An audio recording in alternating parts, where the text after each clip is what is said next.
নমস্কার বন্ধুরা, আজ আপনাদের সঙ্গে শেয়ার করতে চলে আসলাম আলু দিয়ে তৈরি বাচ্চাদের জন্য বিকালের একটি মজার জলখাবারের রেসিপি। আমি আমার সোনাবুড়োর জন্য তৈরি করছি, তাই আপনাদের সঙ্গেও শেয়ার করলাম। আর এই যে শুরুতে আমি এখানে দুটি আলু খুব সুন্দর করে স্লাইস করে নিয়েছি, আর এই আলুটা কিন্তু মাঝারি সাইজের নিয়েছি। আলুগুলো এভাবে স্লাইস করে নিয়ে খুব সুন্দর করে ধুয়ে নেব। ধুয়ে এবার আমি ধোয়া আলুগুলো প্রেসার কুকারের ভিতর দিয়ে দেব। আর বাচ্চাকে এমন মুখরোচক এবং পুষ্টিকর খাবার দিতে পারলে বাচ্চারা কিন্তু চেটেপুটে খাইবে, আর বাচ্চার খাওয়া নিয়ে কোনো চিন্তাই থাকবে না। এবার আলুগুলো দেওয়ার পর আমি কিছুটা পরিমাণে জল দিয়ে এবার আমি আলুটাকে খুব সুন্দর করে সেদ্ধ করে নেব। আপনারা অন্যভাবেও সেদ্ধ করতে পারেন। আর এ পর্যায়ে আমার আলুগুলো সেদ্ধ করা হয়ে গেছে। এবার আমি জল ঝরিয়ে একটি প্লেটে সেদ্ধ করা আলুগুলো নিয়ে নিলাম। এবার একটি কাঁটা চামচের সাহায্যে আমি আলুগুলোকে খুব সুন্দর করে ম্যাশ করে নিলাম। আর এই ম্যাশ করে নেওয়া আলুর ভিতরে আমি 1 টিস্পুন গোলমরিচের গুঁড়া দিলাম। আপনারা চাইলে এখানে ঝালটাও ইউজ করতে পারেন, কিন্তু আমি যেহেতু আমার বাচ্চার জন্য তৈরি করছি তাই আমি এখানে গোলমরিচটাই ব্যবহার করলাম। এবার আমি এর ভিতর 2 টিস্পুন কর্নফ্লাওয়ার দিয়ে দিলাম।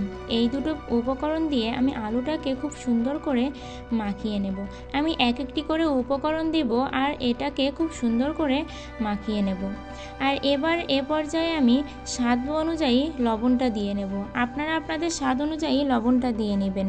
তারপর আমি এই আলুর ভিতরে কিছুটা পরিমাণে সয়াবিন তেল দিয়ে দিলাম। আর এই সয়াবিন তেল দেওয়ার পরে আমি এই উপকরণ দুটো দিয়েও খুব সুন্দর করে আলুটাকে মাখিয়ে নেব। আর এবার আমি এর ভিতরে দিয়ে দেব 2 টিস্পুন ময়দা। আপনারা চাইলে এখানে কর্নফ্লাওয়ার না দিয়ে শুধু ময়দা দিয়েও করতে পারেন, তবে কর্নফ্লাওয়ার দিলে এই চিপসগুলো অনেকটা ফুলে ফুলে উঠবে। আর আপনারা চাইলে চালের গুঁড়োও দিতে পারেন, তাহলে কিন্তু খাবারটি অনেক ক্রিস্পি হবে, মানে মুসমুসে টাইপের হবে। আর এবার আমি একটি থালার উপরে কিছুটা পরিমাণে সয়াবিন তেল দিয়ে নিলাম। দিয়ে আমি এই তেলটাকে থালাতে খুব সুন্দর করে মাখিয়ে নেব। এবার আমি এই আলুটাকে এরকম স্টিক আকারে তৈরি করে নেব। তারপর একটি ছুরির সাহায্যে আমি খুব সুন্দর করে কেটে নেব। কেটে আমি এ পর্যায়ে কাঁটা চামচের সাহায্যে উপরে একটু ডিজাইন করে দেব, তাহলে কিন্তু দেখতে অনেকটা সুন্দর লাগবে। আর আমি যেহেতু অনেকটাই স্কিপ করে রেখেছি, কারণ আমি একাই ভিডিওটা করি, তাই অনেকটা প্রবলেম হয়, আপনারা কিছু মনে করবেন না। আপনারা এভাবেই কাঁটা চামচের সাহায্যে একটু ডিজাইন করে নিতে পারেন। এছাড়াও অন্য ডিজাইনও আপনারা দিয়ে দিতে পারেন। এবার আমি হালকা আঁচে এগুলোকে খুব সুন্দর করে ভাজি করে নেব।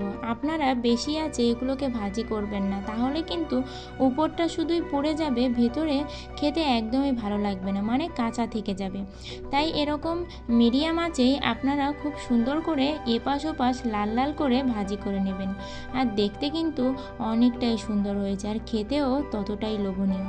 এবার আমি একে একে সবগুলো চিপসই ভাজি করে নিলাম।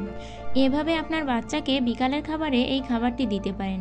আমার ভিডিওটি ভালো লাগলে অবশ্যই লাইক করে কমেন্টে আপনাদের ব্যক্তিগত মতামত জানাবেন। আর ফেসবুক পেজ থেকে দেখলে ফলো করবেন, আর ইউটিউব থেকে দেখলে অবশ্যই সাবস্ক্রাইব করবেন। নতুন নতুন ভিডিও দেখতে চাইলে অবশ্যই চ্যানেলের উপর নজর রাখবেন।